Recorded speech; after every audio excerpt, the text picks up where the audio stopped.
Did you know that some of the biggest names in music lived double lives, hiding parts of themselves even as they shaped history? From Freddie Mercury's carefully guarded private life to Elton John's bold step toward self-acceptance. Here are 20 gay closet cases in rock and roll history that will shock you. Elton John. Elton John, a man who could make a piano weep and a crowd lose their minds, took his time figuring things out publicly.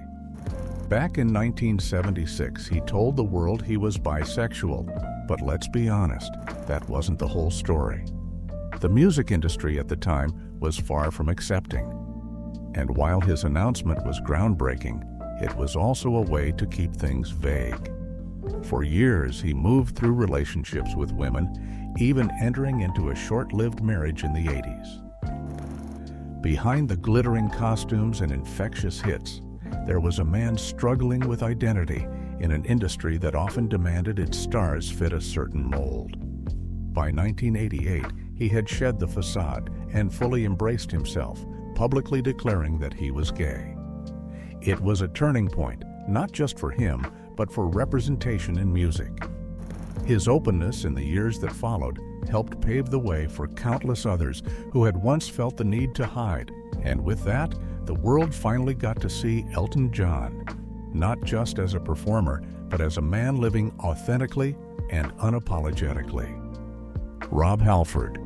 Rob Halford was the leather-clad, screaming embodiment of heavy metal. Everything about Judas Priest screamed machismo, loud, aggressive, rebellious.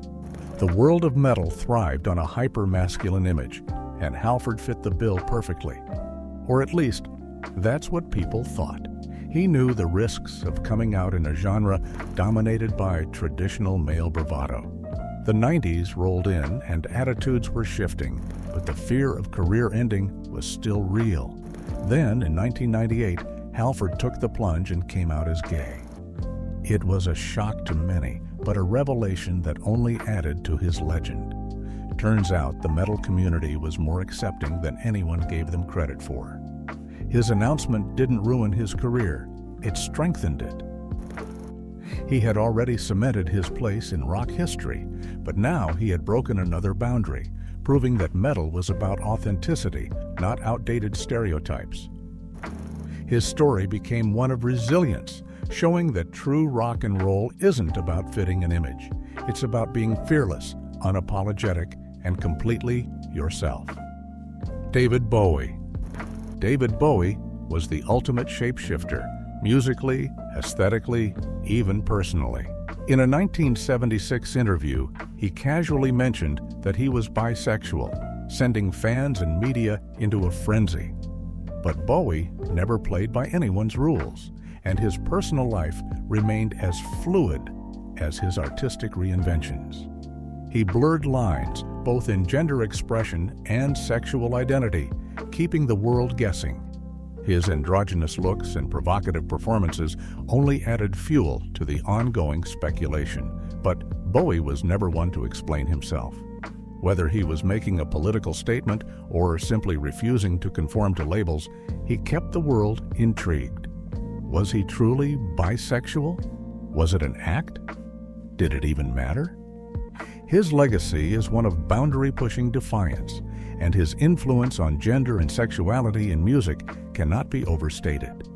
Whatever the truth may have been, Bowie proved that labels were irrelevant when you were busy rewriting the rules of rock and roll itself. Michael Stipe. Michael Stipe kept fans guessing for years. He played with ambiguity, keeping things deliberately vague, describing himself as an equal opportunity lech, and refusing to be pinned down. The press hounded him for years, but he never gave them the clear-cut answer they wanted. Then, in 2001, he finally confirmed what many had long suspected. He was gay. It wasn't a grand revelation or a headline-grabbing moment. It was just an honest statement from a man who had spent decades defying expectations. Stipe's approach to his sexuality was much like his approach to fame, quiet, deliberate, and completely on his own terms. He had never sought approval, never played into industry expectations, and his coming out was no different. For him, it was simply about living in a way that felt right, free from the need to explain himself to anyone. His fans had always embraced his music, and in turn, they embraced his truth without hesitation. Ma Rainey. Ma Rainey was singing about things people didn't even dare talk about in the early 20th century. She wasn't just the mother of the blues. She was a force of nature, unapologetically herself in a world that demanded silence. Her lyrics spoke volumes, weaving tales of love and desire between women, long before such things were ever spoken aloud. She sang her truth, even if she never outright declared it. The blues was a place where real-life struggles were laid bare, and Ma Rainey didn't hold back. In an era where being open about sexuality was dangerous, she carved out her own space, using music as both a shield and a weapon. The industry may have tried to keep those parts of her life in the shadows, but her voice carried the truth loud and clear. Little Richard. Little Richard, the man who practically invented the concept of being too much, spent his entire life wrestling with his own identity. His performances were outrageous, his persona flamboyant, and yet, behind the eyeliner and infectious energy, he was at war with himself. Raised in a deeply religious family, he spent years oscillating between embracing his sexuality and denouncing it. He would declare his truth one moment, only to recant it the next, driven by guilt and societal pressure.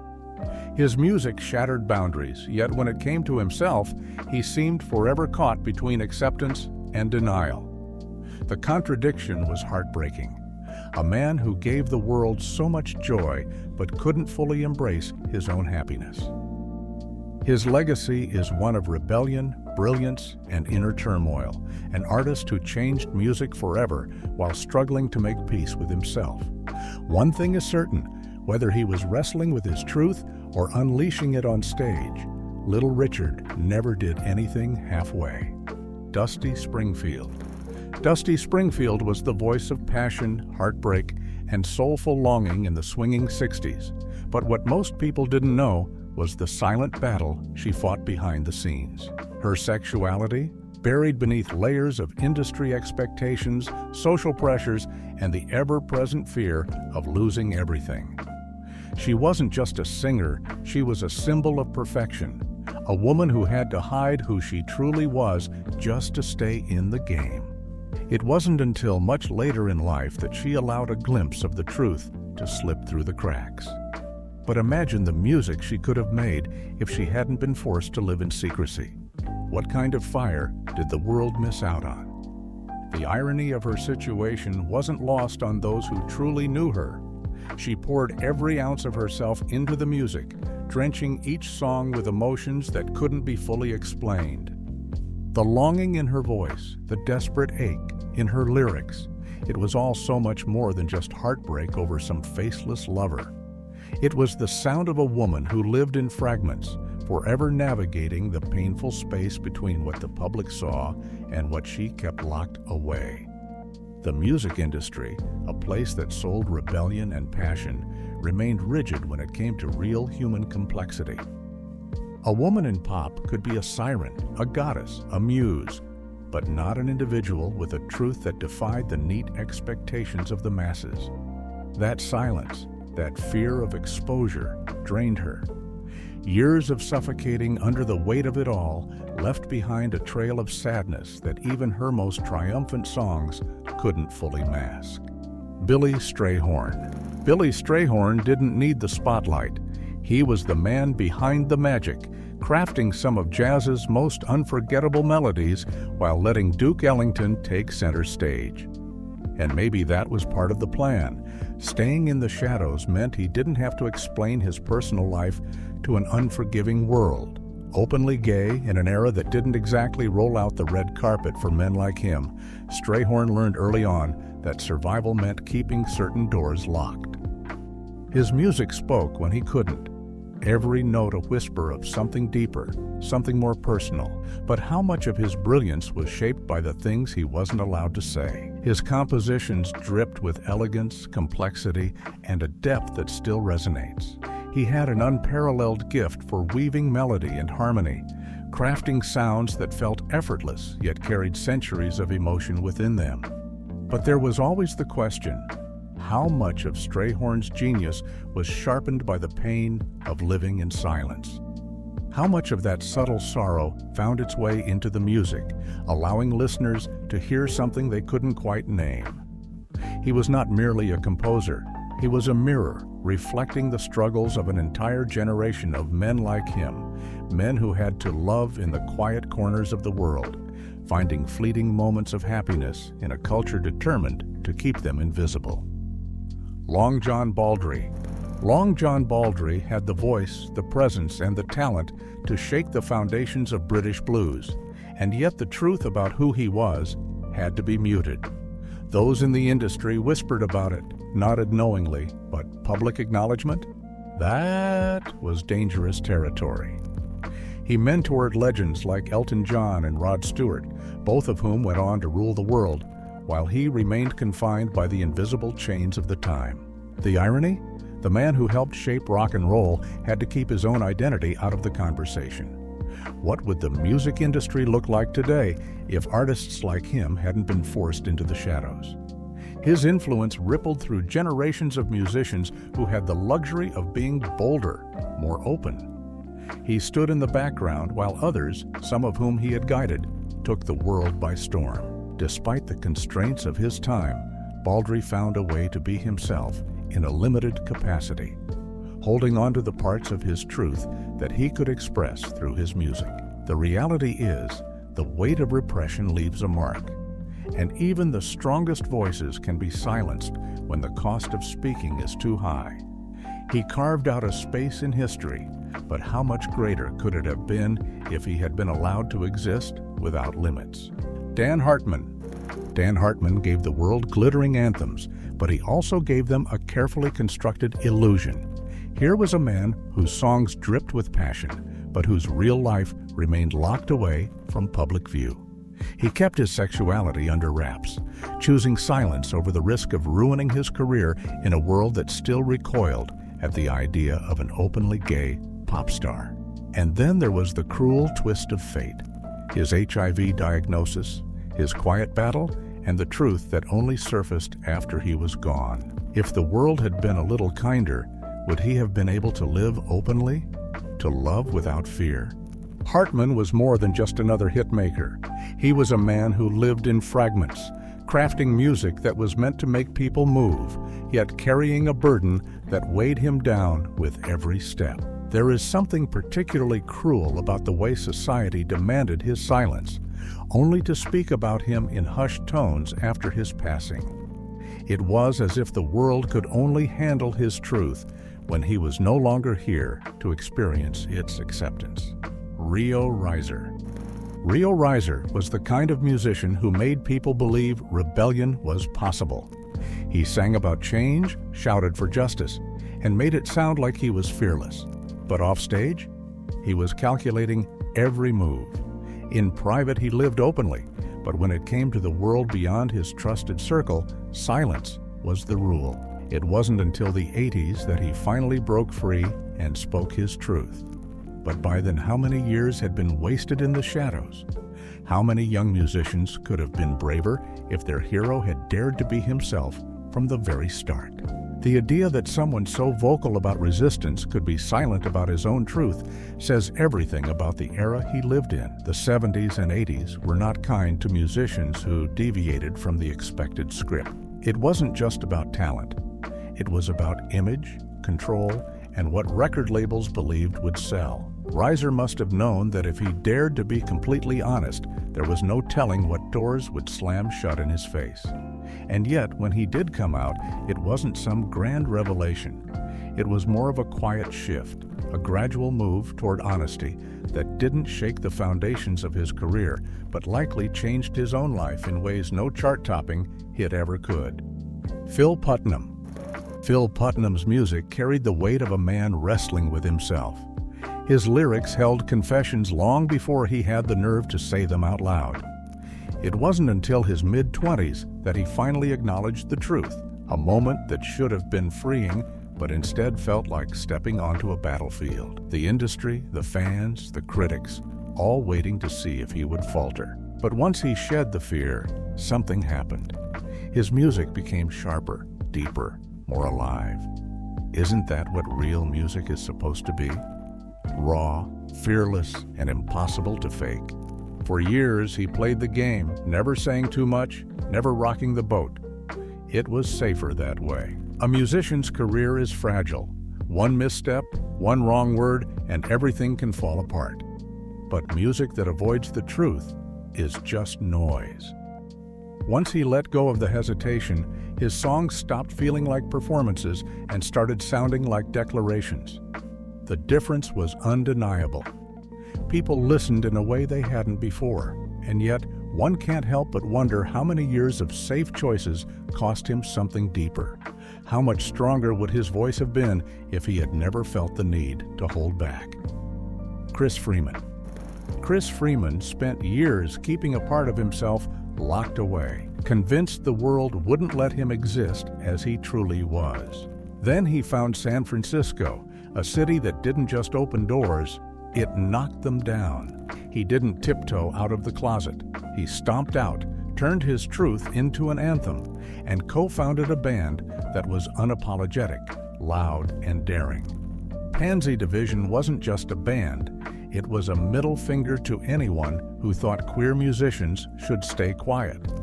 Freeman didn't just find his voice, he gave others the courage to find theirs. Imagine if every artist had that kind of freedom from the start. How different would music history be? It's easy to romanticize the idea of defiance, but the truth is, being openly queer in the music industry at that time came with risks that most people wouldn't have been willing to take. Freeman wasn't just challenging social norms, he was directly confronting an industry built on conformity. Yet, for all the backlash, for all the doors that might have stayed shut, he built something bigger than himself. Pansy Division wasn't just about music, it was about rewriting the rulebook, proving that honesty could be just as powerful as rebellion, and it was. Lou Prime. Lou Prime had the looks, the voice, and the charm, but in the 60s, that wasn't enough if you weren't playing by society's rules. Being a closeted gay pop star in New Zealand meant walking a tightrope, smiling for the cameras while constantly looking over your shoulder.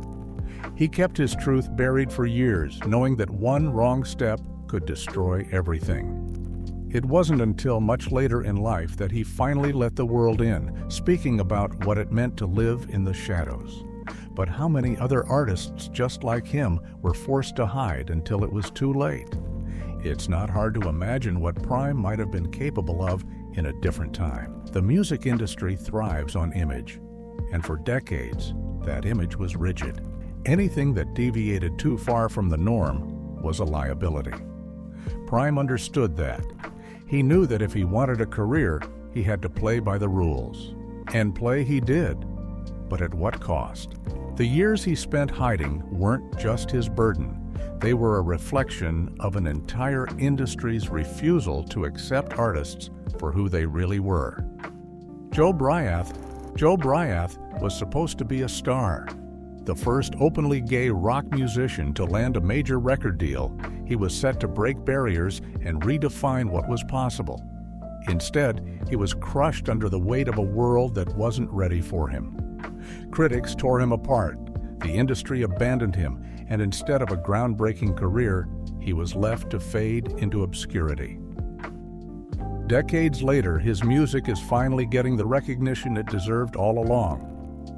But how many artists never got a second chance simply because they dared to be themselves at the wrong time? The story of Joe Bryath isn't just a cautionary tale. It's an indictment of an industry that demanded innovation but punished anyone who strayed too far from the status quo. He was ahead of his time, daring to be something that rock and roll pretended to embrace but actually feared. His failure wasn't about talent.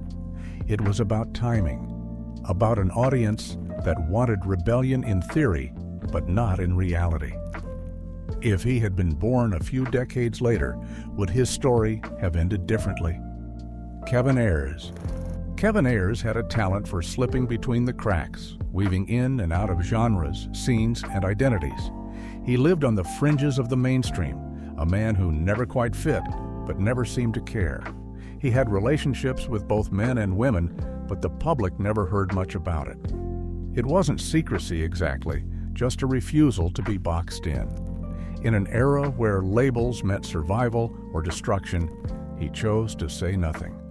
But imagine if he'd spoken openly. How many others might have followed his lead? Ayers' approach to his own identity wasn't about fear. It was about control. He refused to let the industry shape him, which in a way was its own kind of defiance. But whether it was a conscious decision or just the way he lived, his silence created a gap in the conversation. One can't help but wonder what the music world might have looked like if someone like him had been louder about who he was. Pete Townshend. Pete Townshend built his entire career on honesty. His music was like a personal diary, full of confessions, bold statements, and deep reflections on the world around him. He never shied away from tackling uncomfortable truths, writing songs that challenged authority, questioned society, and laid bare his own struggles. And yet, despite his willingness to expose his soul through music, when it came to his personal identity, he was far more guarded. He's spoken openly about feeling attracted to men, but he never put a label on himself, never let the world define who he was. Some might wonder why. Was it out of self-protection, a way to keep a piece of himself private in an industry that thrives on exposure? Or was it the unspoken rules of rock and roll?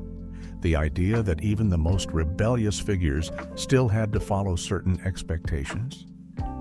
For all the chaos, destruction, and wild energy of the rock world, there were still invisible boundaries, and maybe Townshend sensed that crossing them would mean losing control of his own story. He walked the line between revealing and concealing, giving just enough to keep the world curious, but never quite enough to give them all the answers. Holly Johnson. Holly Johnson fronted one of the most controversial bands of the 80s, Frankie Goes to Hollywood, a group that thrived on scandal and pushed boundaries. While Johnson never really hid his sexuality from those around him, the mainstream industry wasn't exactly rolling out the red carpet for openly gay musicians. That didn't stop him from weaving provocative themes into the band's biggest hits, making sure LGBTQ+ topics weren't just whispered about, but blasted from the speakers of every radio. Of course, that kind of visibility in an era drenched in moral panic came with its price. Whether it was censorship, industry roadblocks, or the constant scrutiny of his personal life, Johnson knew firsthand that being out, even if only among insiders, meant stepping onto a battlefield. Frankie Goes to Hollywood was no stranger to controversy, with their breakout hit, Relax, being banned by the BBC due to its overtly sexual themes. But censorship didn't stop it from becoming a cultural phenomenon. The band reveled in their rebellious image, forcing discussions about sexuality into mainstream pop culture in a way that few had dared before. Johnson's confidence on stage and in interviews masked the deeper struggles he faced behind the scenes, where the music industry still operated under an unspoken "don't ask, don't tell" policy. Even with massive success, there was always the risk that too much honesty could mean an abrupt end to it all. Morrissey. If anyone has mastered the art of dodging questions, it's Morrissey. The former lead singer of the Smiths has spent decades cultivating an image of romantic ambiguity, leaving fans and critics to play a never-ending game of guess his sexuality. He's admitted to relationships with both men and women, yet he refuses to put himself into any neatly labeled box. And why should he? For Morrissey, the idea of defining himself in such simplistic terms is just another form of societal control. Still, the world loves a label, and his refusal to pick one has kept the speculation machine running for years. But if you think you're ever getting a straight answer, pun intended, think again. Morrissey's carefully crafted persona is equal parts mystery and provocation, keeping fans hanging on to his every cryptic word. The irony, of course, is that his entire musical career is built on emotional vulnerability and longing. Every lyric is dripping with raw emotion, painting vivid portraits of loneliness, heartbreak, and desire.